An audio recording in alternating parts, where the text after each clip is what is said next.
ہمارے چہرے پر ایک زبان اور دو کان یہ پیغام دے رہے ہیں کہ کم بولو اور زیادہ سنو۔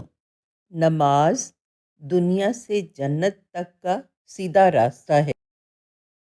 7 آسمانوں پار سفر کرتی ہیں۔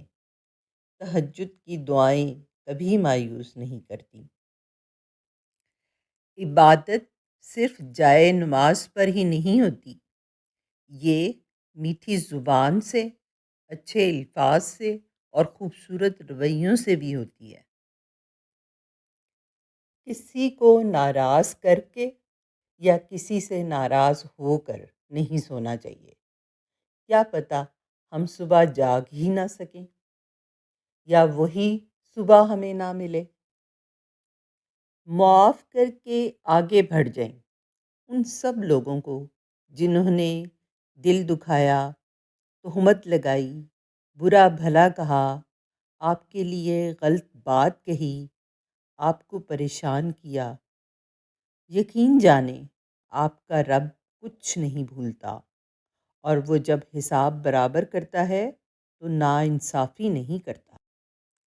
ہر انسان کو یہ فکر تو ہے کہ میرے مرنے کے بعد میری اولاد کا کیا ہوگا، لیکن کسی کو یہ فکر نہیں کہ میرے مرنے کے بعد میرا کیا ہوگا۔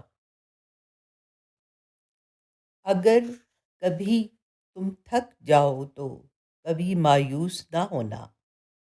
خدا سے گفتگو کرنا، سفر کی جستجو کرنا۔ یہ اکثر ہو بھی جاتا ہے کہ بندہ تھک بھی جاتا ہے۔ مقدر کو برا جانو گے تو یہ ہو بھی جاتا ہے، مگر تم حوصلہ رکھو، وفا کا سلسلہ رکھو، جسے خالق سمجھتے ہو بس اس سے رابطہ رکھو۔ انسان کا نقصان مال اور جان کا چلا جانا نہیں، بلکہ انسان کا سب سے بڑا نقصان کسی کی نظر سے گر جانا ہے۔ انسان کو اس کے حالات نہیں، خیالات پریشان کرتے ہیں۔ حالات تو وقت کے ساتھ بدلتے رہتے ہیں، لیکن خیالات کو بدلنا آسان نہیں ہوتا۔ Please like, subscribe and share my channel. جزاک اللہ۔